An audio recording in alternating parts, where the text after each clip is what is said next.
50 edizioni di Umoristi a Marostica, ormai è storia. Dal 14 maggio al 19 giugno inaugura al Castello Inferiore la storica mostra con opere da tutto il mondo, evento che regala a Marostica sempre più note internazionali. Lo vediamo insomma da tutti i paesi a cui partecipano, dal Bangladesh, dal Myanmar, quest'anno abbiamo avuto addirittura opere dal Myanmar, dall'Australia, tutta l'est asiatico, il Sud America, non tutti possono dire di avere eventi simili. Concorso che solo quest'anno ha accolto 432 autori provenienti da 60 paesi, ma che ha coinvolto anche la comunità locale. Abbiamo deciso di coinvolgere le attività della nostra città, sia i negozi che i bar o comunque i ristoranti, chi voleva.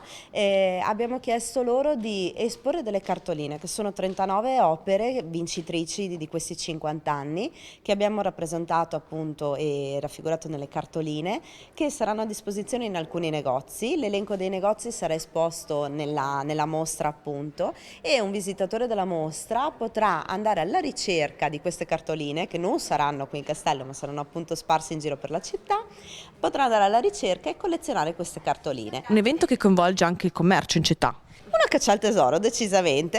E non finiscono qui le sorprese, presto la nascita di un nuovo sito museale. Abbiamo iniziato un percorso, quello dell'acquisizione tramite naturalmente donazione di tutte quelle che sono le opere del gruppo grafico e quindi delle mostre degli umoristi.